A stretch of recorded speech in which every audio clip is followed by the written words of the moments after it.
Hello, I hope everybody's okay. It is my day off, as you can see. I'm not in uniform, but I've had quite a few people asking me what the interior of this lorry looks like, the cab. So I'll give you the quick once around. So we'll start on the outside. You have to excuse the noise because I am parked on an industrial estate, so it's just a bit noisy. Here is the side locker full of my things that I will probably never need, but I definitely have to carry with me. So, toe cap boots, my old trainers, because our yard is like a bog, obviously oil and WD-40 and gloves and that, just bits and pieces. This one you can only get under the bunk from one side. Obviously very important fly spray and very important mosquito spray that goes everywhere. Smells to high heaven for 10 minutes, but definitely works. Around the other side you'll see I can't get at underneath the bunk here, but it's my water passenger seat polish window cleaner, more glass cleaner. So, but that's the only thing, is I can't get under the bunk here. So I can get the bunk up. I'll show you that in a minute. These curtains are my curtains that I've had forever, and I've moved them from vehicle to vehicle. I got these are blackout curtains. Coming back to the driver's side, these are my mats. If any of you saw that when I had that S series for a little while, these are the mats that are there, but I've already had them because I had one like this before. I had a few of my own that were like this, and then I drove another one that was like this, so I just take the mats out. So these are my mats. I'm just really lucky that they actually fit and they match the rest. So up the steps. I've been out walking this morning, so the legs are feeling a bit like it, So anyway, you can see the curtains. If I jump in, how these black out everything. It's the middle of the day here, so if I jump in, shut the door, that will help you with the noise, and pull the curtains and switch the light off, you can see how dark it is in here. Absolutely brilliant, these curtains. And like I said, I mean, you get a little bit of light coming in, that's then because I haven't pulled the curtains properly, but you get a little bit of light coming in at the top. But when you're working odd hours, as you do with the fridge, they're absolutely brilliant. So we'll let some light back in, so you can see how light it is outside. I mean, it's the middle of the day here. We'll have to put the interior lights back on so you can see. I don't want to open the door again because it's too noisy. So let me turn you round. So there's my bed. It's comfortable enough for me. Some people don't like it, they prefer whichever. They put toppers on it and all sorts of things. Me, I'm quite happy with it. I don't know, I seem to be able to sleep anywhere. There is what have I got? I start down here. Stereo. It has got a sat nav on it, but I don't know how up to date the map is, because I've got a feeling you have to update them with Scania. So I have a very old trusty TomTom. Has live on it and everything, and I'm quite happy with my TomTom. I know some people again don't like them, but I'm quite happy with my TomTom. I just keep updating it every month. Every time I go home, I just plug it into the computer and it updates. My trusty bottom cup, you can see, as being a teaholic, I have fitted my Now this kettle is a domestic one, and it's 24 volt. There was a hole there, so I haven't actually made a hole. There was a hole there, so I used the one hole, and I don't know if you can see, and put the other on with Velcro, the other side on, which is fine. But they don't actually make these anymore. I did protest to Dometic. I wrote them a stern email and said, why can't we get them? They said, we're not doing them anymore. I said, that's rubbish, because they are, and I've got a spare one at home actually, they are the best 24 volt kettles that you can get. And they come with this little holder. So, I mean, I've had this one, well, I've had one like this for ages. I've got an older one, a spare one at home, but it comes and you just press that in, and it fits on that little mount thing. I don't know if you can see. So you just fill it up, and that's it. It's locked. It's not going to fall over. It's not going to go anywhere. But it's 24 volt, and they don't actually do them. So, on behalf of everybody else, I complained. Yeah. So, on behalf of everybody else, I complained, because I recommend that kettle to everybody. It is the best kettle I've ever had, and over the years I've had loads and loads, and then I've had the one like this for the last maybe 10 years. I've had one like this. I had the other one for ages, but it leaks a little bit at the bottom, so I saw this one for sale in a camping shop, and I thought, oh, I'll get a new one. It was like a camping motorhome type place, but I noticed it because it was 24 volt, and I thought, oh, I'll buy that while I'm here. It wasn't cheap. It wasn't cheap. It was about 40 or 50 pound. It was not cheap, but the other one still works. It just leaks a little bit. I think I must have knocked it at some point when I was changing vehicles. So I've had that one for, say, I've had one like it for about 10 years, and then my pal that's not with us anymore, he kept buying kettles. I said, you're going to continue to buy kettles until you do what I said 10 years ago and buy one like this. So eventually he bought one like this, and rang me up and said, I've got a new kettle. I said, what, another one? And he must have, in the time that I had one kettle, he must have had 7, 8. And he just, because he was a coffeeholic, whereas I'm a teaholic. So I said, you got another kettle? He said, I have actually bought one like yours. So he bought his just before they stopped making them. But say, I've spoke to Dometic, they're not doing them anymore. I don't know if you can get them in different countries, but I know they're not making them in the UK. Dometic, I've got a feeling, is big in Australia. I don't know about America, but I don't understand why. I don't understand why they stopped making them, but they don't seem to be making 12 volt ones either, which is silly. I did strongly word email to them. So, but if you're like us and you're out all the time, a kettle, which is, I know I said before, a kettle is far more useful than a coffee machine, because this had a coffee machine in it when I got it. They most Scanias come with a coffee machine, well, top of the range one, which this one was when it was bought. They come with coffee machines. Well, that's fine, but you can only make coffee with a coffee machine. A proper coffee maker, that's what it is. You can only make coffee with it, and it's in one of the cupboards, so it's then taking up one of the cupboard spaces, which is daft.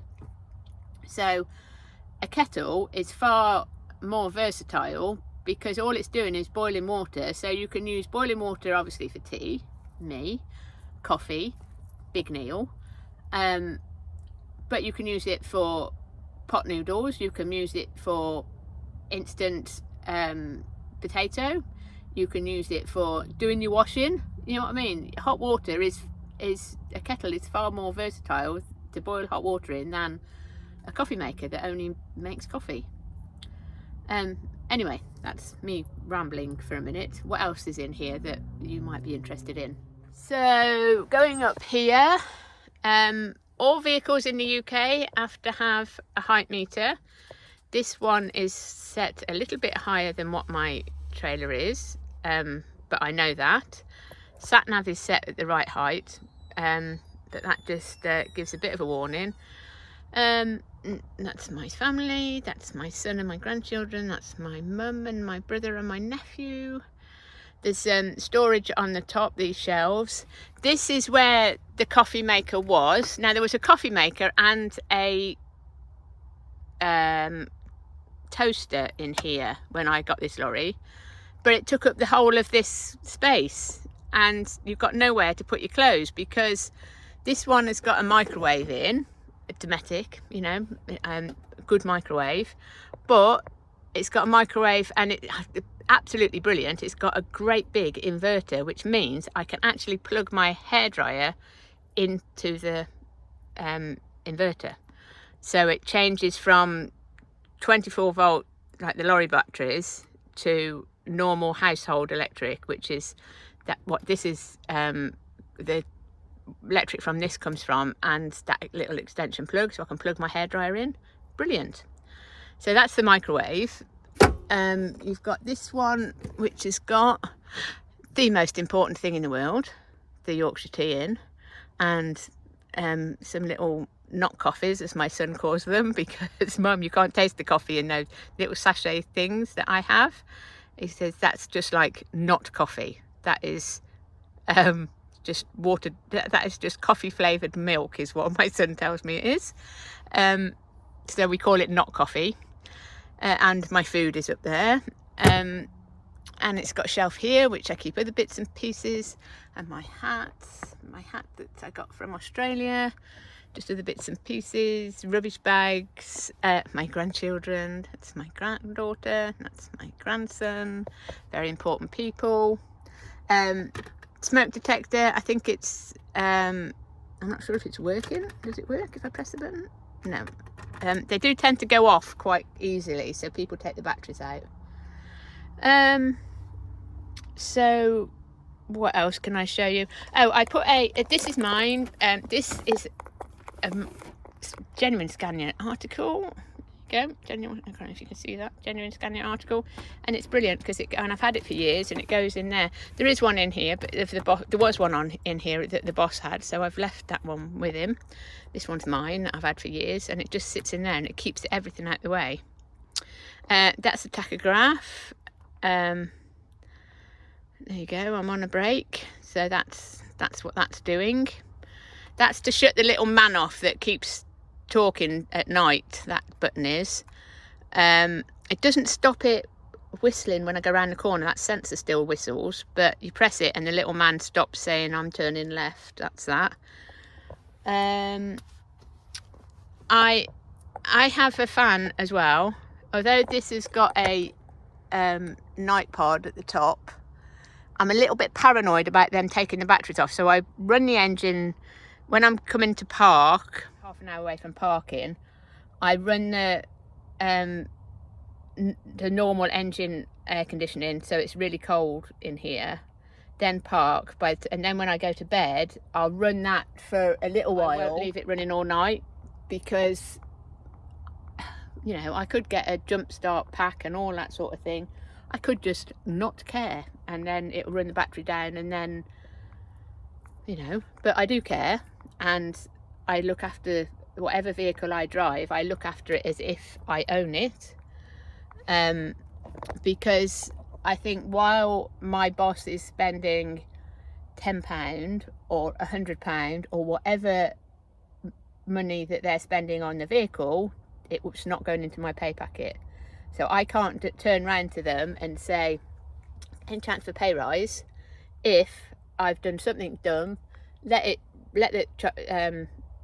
run the battery down. I mean, it is supposed to cut off when the battery gets to a certain level, but I don't want to risk it, and it's as simple as that. When you're out, when you're in a different country, it's bad enough if you're in your own country, but you're miles away from home and you're in a different country, the last thing you want is flat batteries. So they don't do a thing like in RVs and that, where they've got leisure batteries. They don't do a thing like that, as far as I'm aware. So, you know, just don't run your batteries for that. Every now and again, start the lorry. You know, once, if you're parked all day, but you've had the radio on or you've had the fan on or whatever, just start it up, let it charge the batteries up, and you know you're good to go in the morning. So anyway, getting back to what I was saying, I don't run that all night. I had it once with one of mine. It wasn't one of those. It was one that was fitted to the 620 I had, and it was fitted in Italy, and it was a big old thing, but it worked really well, but it did drain the batteries, and that's only ever happened once, and that was one of mine. So I was at fault and I had to get it fixed, because you know that's what you do. So anyway, it was my vehicle. I was idiot enough to let it drain, so I had to pay the bill. I've just rigged my little fan up so that I cool the temperature down, and this blows straight down onto me when I'm in bed. It's just a little fan.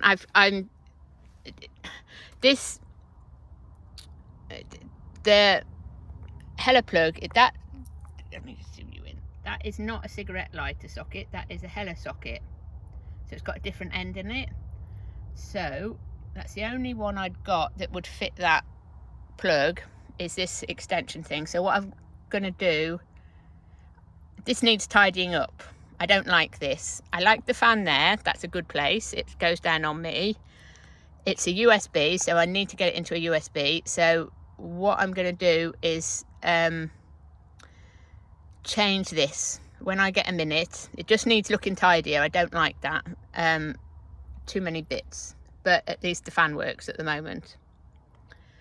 What else? Oh yeah, if there's a pull thing underneath here, which, if you can see, a pull tab under here, which unlocks and lets me get into the bunk. There is a space under that side. There is a space under that side, which I've put the older curtains in, and I can get at that side from underneath. But so I can store things in that side, but I have to get into it from under the bunk, rather than with the other one, I could get in from the outside. It just goes down, and this is the fridge freezer. This is the freezer side, and that's the fridge side. Just finished doing my shopping, so I've got loads of milk for loads of tea, and then that's got it's on a thermostat, so that goes like that. I do have an extra cool box down there that's got you know, the ice blocks in, water for me tea, and then there's a spare bottle of water under there, and that's another thing of water. That little thing there is wet out of the coffee machine that was up there, but it just sits there nicely, and it's got a little pump, keeps everything together. It's got a tray thing there, the fuse box is underneath there. I fitted hang on, can you see? I fitted a dual USB thing in. This lorry doesn't come with USB fitments on them. It's got one for the radio, but that's all. So I fitted that. You can get them off eBay or Amazon or wherever, and it's just a case of finding a live and finding a negative underneath, and they just plug in, and that's fine. But I bought it because of my mosquito killer.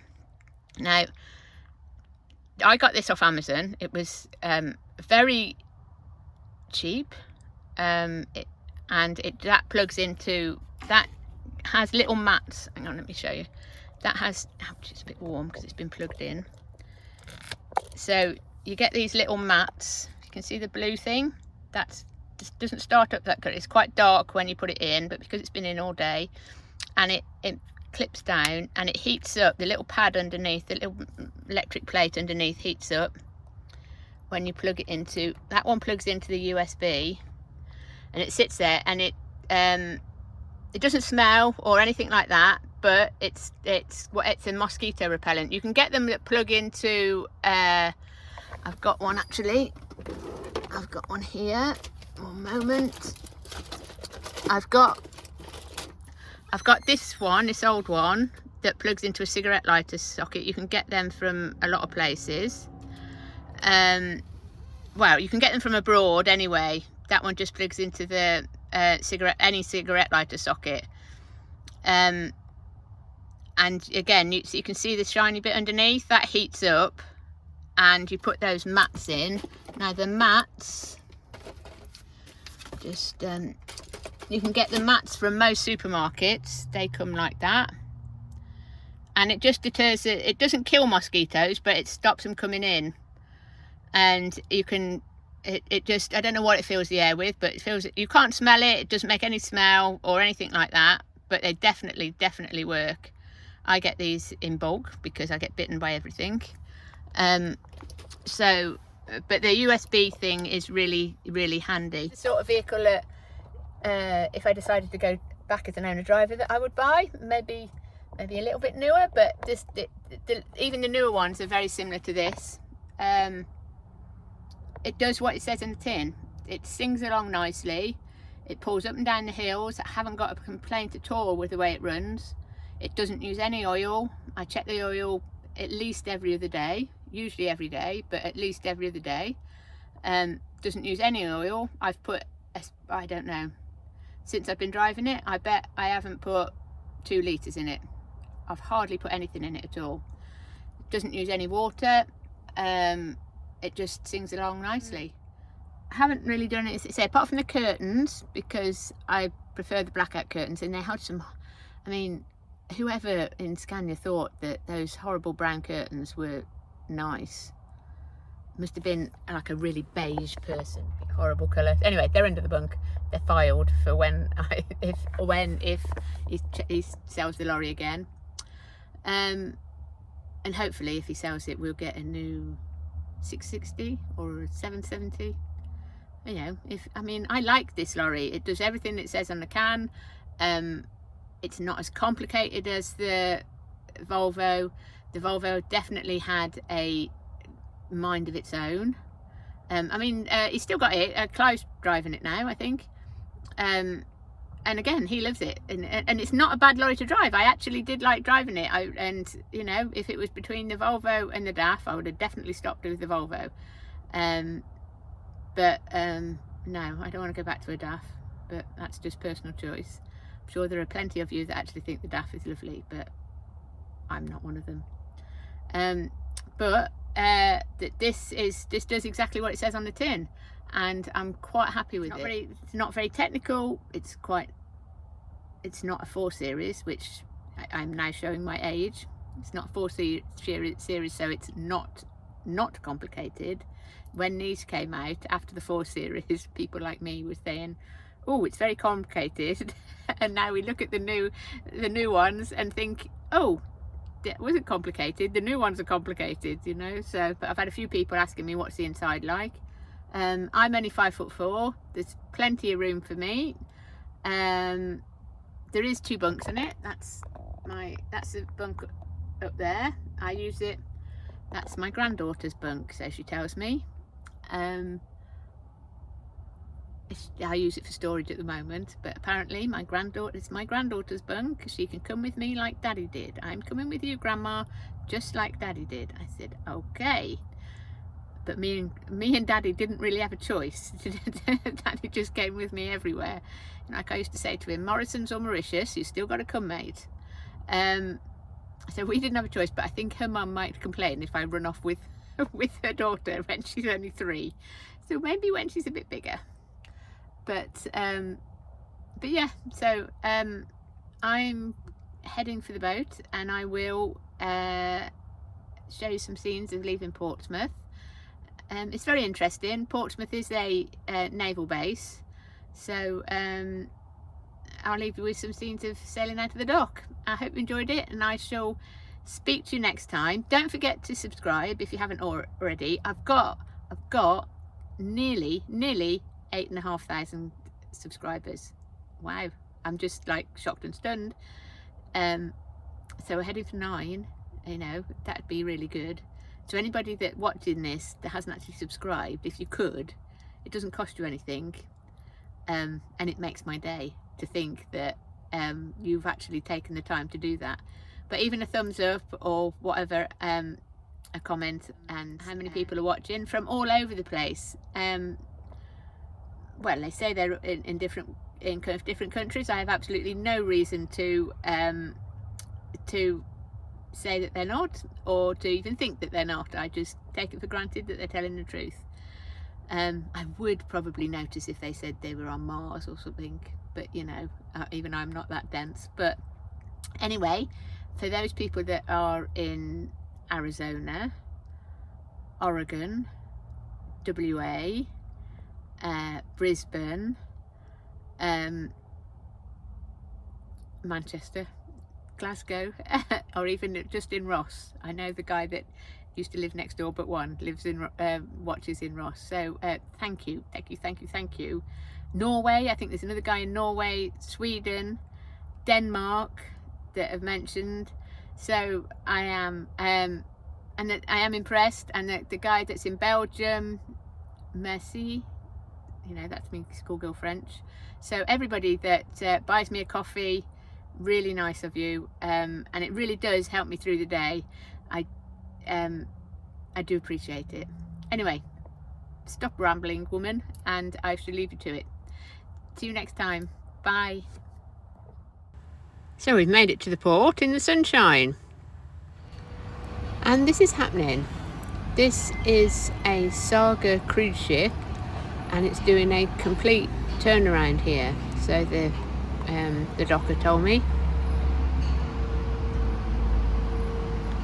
Like I said, it's Saga, and it's called the Spirit of Discovery. There it says on the front.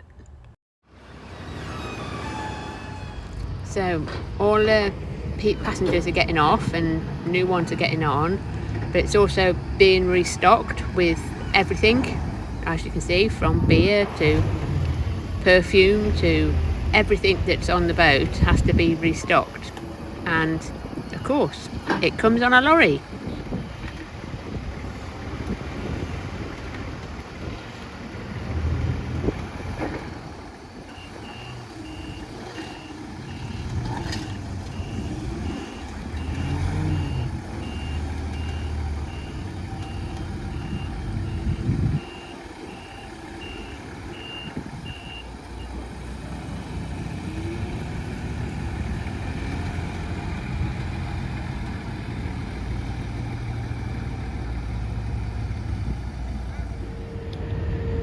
It is massive.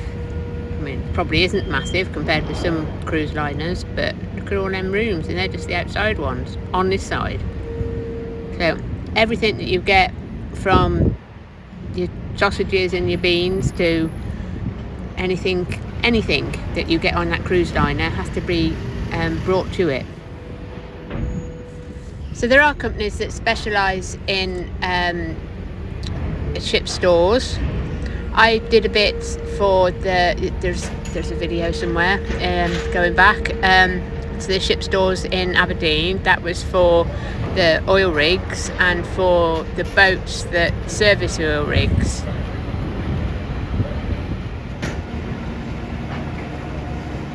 So obviously a lot of fresh produce, everything, you know, you've got to have comes on a lorry first, will come to the dock wherever you are. They've unloaded the pallets from the vehicles, checked it, and then the forklift driver brings it round to the reach truck, JCB, and then everything goes through that small hole in the side of the boat.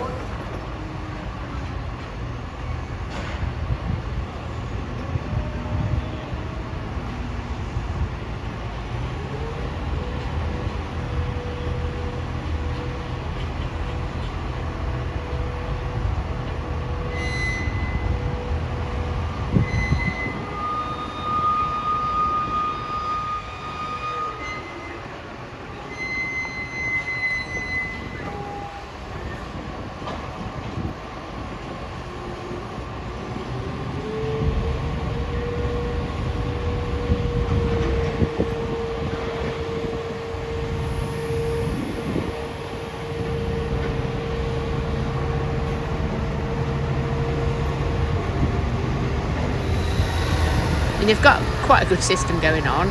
I mean, I don't know how many people are on that boat. It's on that cruise liner, but it looks like quite a few to me. The amount of stuff going in is epic. But I need to get on the ferry now, so we'll leave them to it. I mean, I know there are bigger ones and I see them sailing off the shore and everything, but compared with the ferry, it really is huge. And off we go. It's very noisy. I did photos because obviously the bing bong's going off telling us to how to escape, but as you can see, the pictures of the part of the British fleet, it's very impressive. And they've actually coming around here, they've got one of the new aircraft carriers.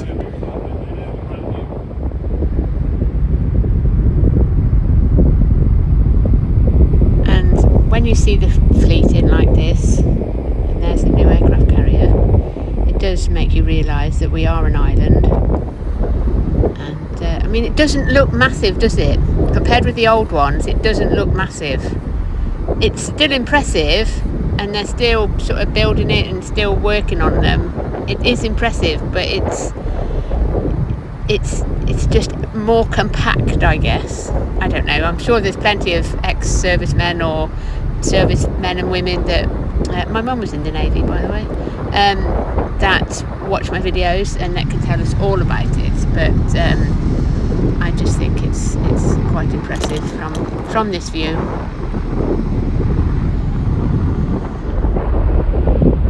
It's even got its own police guard, look, keeping an eye on the waters around it.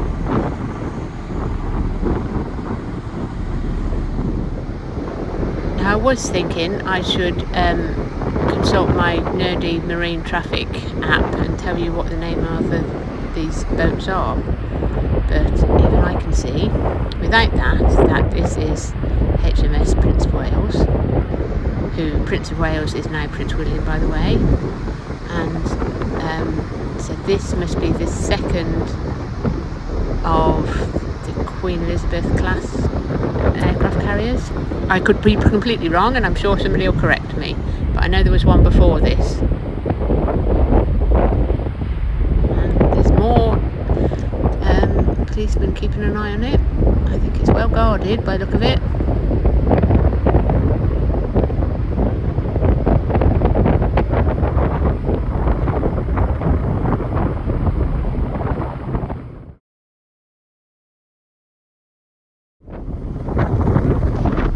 Just coming past HMS Victory, far too historic for me to even try and comment on. Well worth a visit. Even if you're local, it's well worth a visit.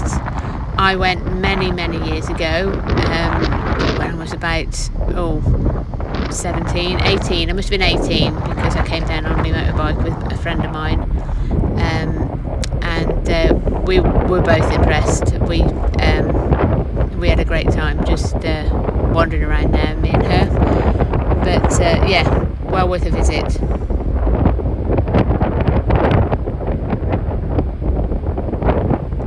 Now as we come along here, you'll see the Spinnaker Tower.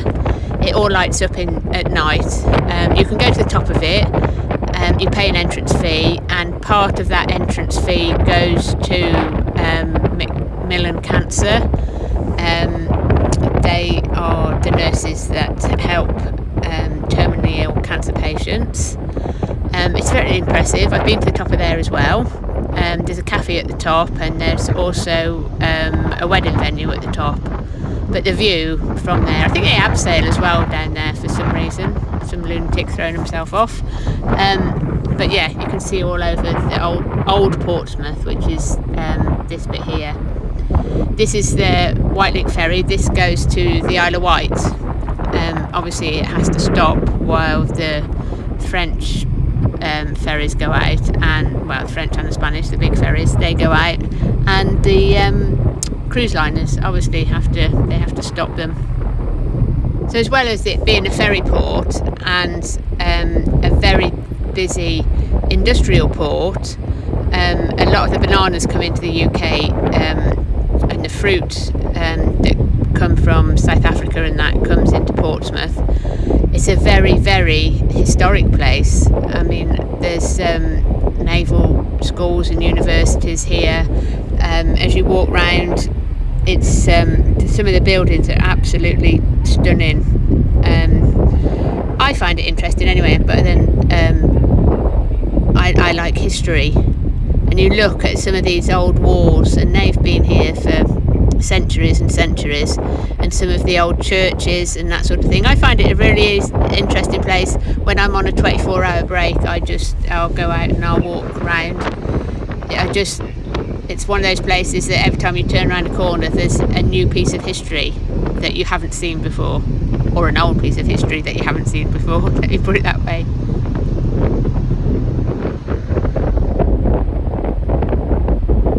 Yeah, if you visit the UK, people always go to London. Like even my nephews, they go to London from Australia. And I'm not saying there's anything wrong with London, but there's so much more to the UK. So much, and especially if, like me, you're interested in history, the rest of the UK is full of it. So just try and visit other places as well. Portsmouth is one of the most historic places that we have, and I find it more interesting than London. I just find London too busy, and not that Portsmouth's not busy, because it is, but it really is worth getting out and trying to visit the rest of the country as well.